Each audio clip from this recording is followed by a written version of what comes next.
Bismillahirrahmanirrahim. Assalamualaikum warahmatullahi wabarakatuh. Saya Muhammad Luqman bin Hashim, A184026. InsyaAllah hari ini saya akan membentangkan mengenai tajuk saya, iaitu jamak dan khasar.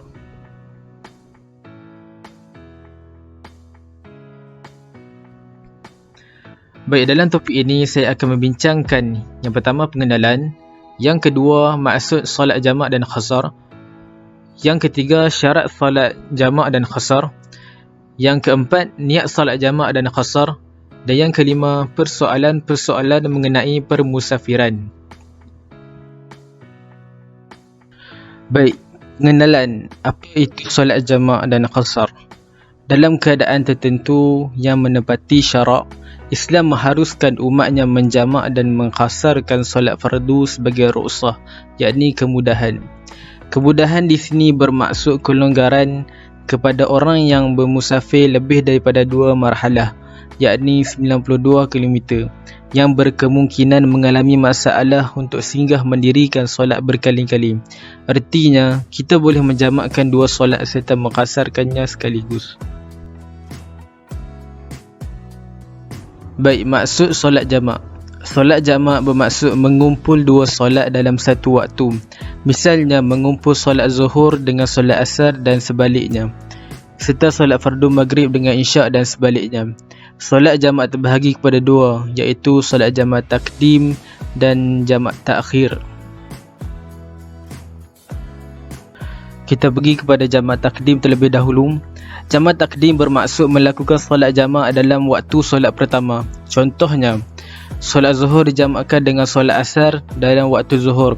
Yang kedua, solat maghrib dan isyak dalam satu waktu maghrib. Maka ia dinamakan jamak takdim. Seterusnya jamak takhir. Jamak takhir pula adalah melaksanakan solat jamak pada waktu solat kedua. Contohnya solat zuhur dan solat asar pada waktu asar, solat maghrib dan isyak pada waktu isyak. Baik, solat khasar. Khasar bermaksud memendekkan solat. Contohnya daripada 4 rakaat dipendekkan menjadi 2 rakaat. Solat yang boleh dipendekkan menjadi 2 rakaat ialah solat isyak, zuhur dan asar.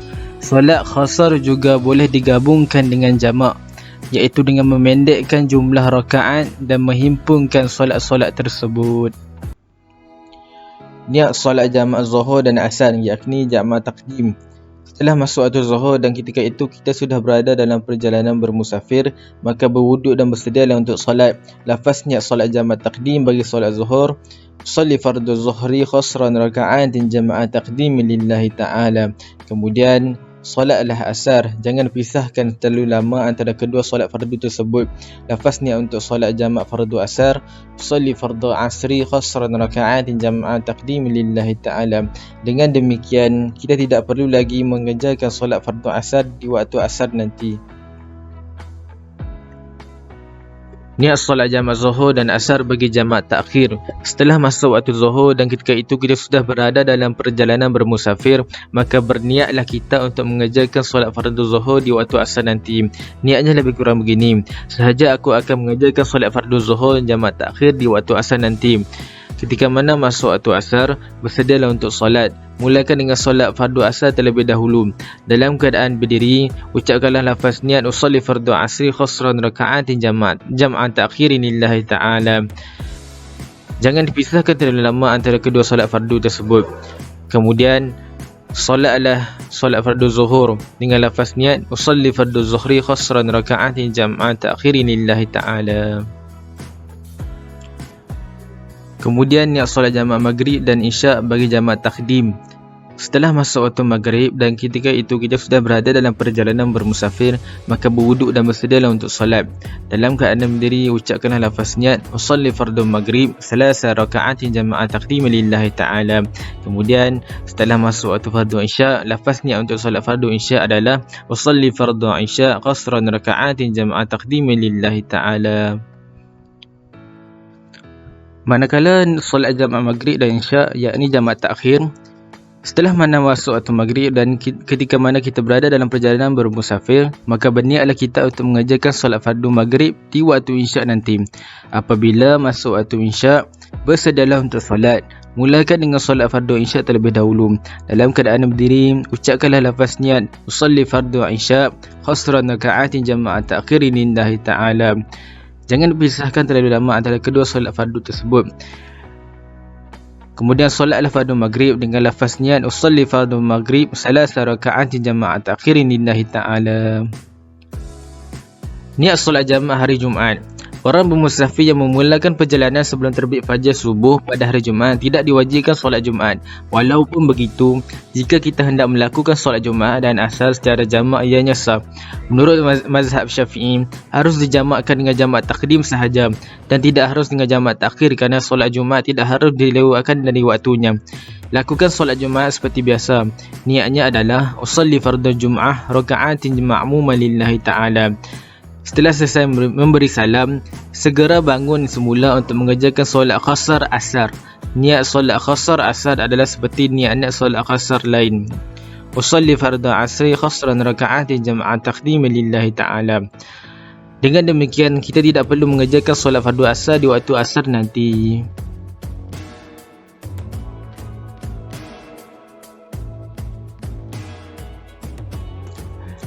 Syarat solat jamak. Sebelum melakukan solat jamak, ada beberapa syarat yang harus kita patuhi. Syarat solat jamak takdim. Yang pertama, hendaklah dimulai solat pada waktunya yang terdahulu. Artinya lakukan zuhur daripada asar dan maghrib daripada isyak.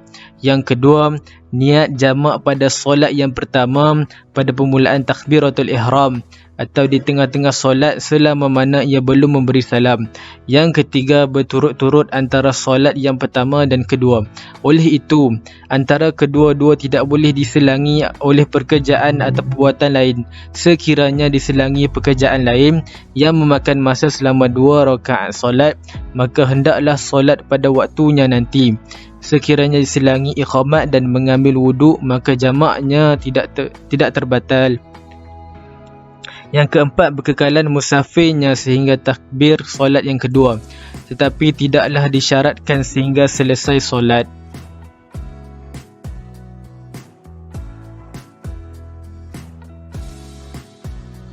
Syarat sah jamak takhir. Yang pertama, berniat untuk mentakhirkan solat yang pertama pada waktu kedua ketika masuk waktu solat pertama. Yang kedua, berkekalan musafirnya sehingga selesai kedua-dua solat. Syarat solat qasar. Antara syarat-syaratnya adalah yang pertama, musafirnya hendaklah tidak bertujuan maksiat. Yang kedua, perjalanannya hendaklah tidak kurang daripada 2 marhalah. Yang ketiga, solat yang dikhasarkan itu hendaklah solat zuhur, asar dan isyak sahaja yang dilaksanakan secara tunai. Sebab itu tidak dibolehkan khasar solat qada dalam musafir bagi solat yang ditinggalkan semasa dalam kawasan tempat kediaman. Solat yang ditinggalkan dalam musafir boleh dikhasarkan apabila diqadakan dalam musafir. Yang keempat, hendaklah diniatkan khasar dalam takbiratul ihram. Contoh lafaz niat bagi solat zuhur, maksudnya sahaja aku solat fardu zuhur 2 rakaat qasar tunai kerana Allah Ta'ala. Yang kelima, tidak boleh berimam dengan orang yang bersolat tamam sempurna. Yang keenam, hendaklah tempat yang dituju itu ditentukan. Jika sekiranya tempat yang dituju itu tidak tentu, maka tidak boleh dikhasarkan. Yang ketujuh, berkekalan perjalanan sehingga sempurna solat. Yang ke-8, dia tahu bahawa orang musafir itu harus mengerjakan solat qasar. Baik, ada beberapa persoalan yang kita sering dengar akan permasalahan musafir ini. Yang pertama, bagaimana perkiraan sebagai musafir?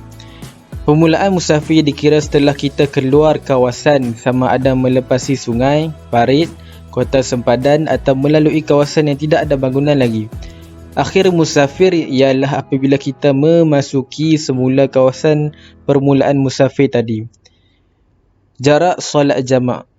Solat jamak dan qasar boleh dilakukan apabila perjalanan seseorang musafir tidak kurang daripada 60 batu atau 92 km. Antara dua sembahyang jamak tidak boleh dipisahkan dengan jarak yang sangat lama. Oleh itu, selepas sahaja salam, teruskan sahaja solat yang kedua dengan hanya diselangi oleh iqamat sahaja, yakni solat jamak dengan 1 kali azan dan 2 kali iqamat. Orang yang melakukan solat qasar tidak boleh berimamkan orang yang solat sempurna. Apabila seseorang itu sudah sampai ke kawasan permulaan dia bertolak tadi, selesailah jamak dan qasarnya. Dia tidak boleh lagi mengerjakan solat secara qasar dan jamak. Beberapa hari boleh solat jamak? Baik, jawapannya adalah apabila seseorang itu bermusafir dan berminat berhenti pada satu tempat selama 4 hari atau lebih, maka putuslah permusafirannya. Tapi sekiranya dia hendak berhenti di situ selama 3 hari sahaja, maka bolehlah melakukan jamak dan qasar.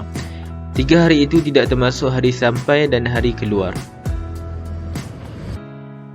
Apabila seseorang itu berhenti di suatu tempat dengan niat akan berada di situ selama 3 hari, tetapi kerana urusan tidak selesai dari sehari ke sehari, maka ia diharuskan jamak dan qasar sehingga 18 hari. Apabila seseorang itu bermusafir kerana sesuatu maksiat, maka ia tidak diharuskan sembahyang jamak dan qasar. Bagi mereka yang hendak mengerjakan jamak takhir, disunatkan untuk berniat lebih awal, jangan sampai waktu akhir baru berniat. Perjalanan seseorang musafir itu hendaklah tentu dan ia tahu ke mana arah tujuan. Jika dia tidak tahu ke mana diarahkan perjalanannya itu, maka tidak boleh melakukan jamak atau qasar. Kemudian sembahyang jamak, yakni jamak sahaja, juga diberikan kepada ahli qaryah yang ingin mengerjakan solat berjamaah apabila turun hujan lebat dan kampung itu merupakan satu kawasan yang biasanya lecah dan becak, dengan syarat ada hujan pada awal kedua-dua solat dan antara kedua-dua dan pada salam solat pertama. Tidak mengapa kalau sekiranya hujan itu berhenti di pertengahan solat pertama atau di pertengahan solat kedua. Solat jamak yang dibenarkan selain dari musafir. Solat jamak selain daripada dilakukan ketika musafir, ia juga boleh dilakukan ketika ada halangan atau keuzuran. Contohnya disebabkan sakit, hujan dan kesibukan yang melampau. Contoh orang yang dibenarkan menjamakkan solat termasuk: yang pertama, doktor yang sedang membedah pesakit. Contohnya waktu pembedahan mengambil masa yang terlalu lama. Yang kedua, pesakit yang menjalani rawatan penyakit kronik yang memakan masa yang lama seperti rawatan hemodialisis dan seumpama dengannya.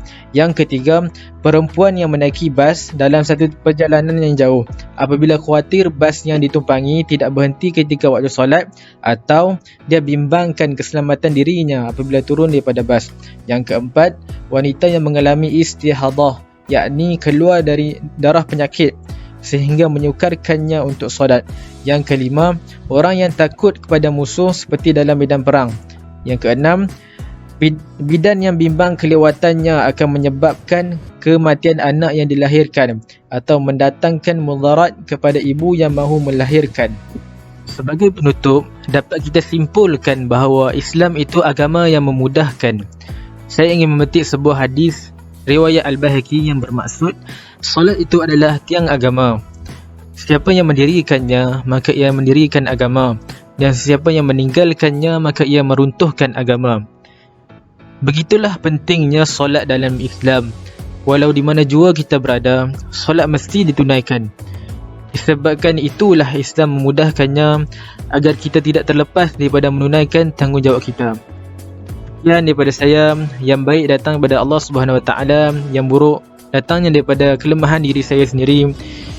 Wabillahi taufiq wal hidayah. Wassalamualaikum warahmatullahi wabarakatuh.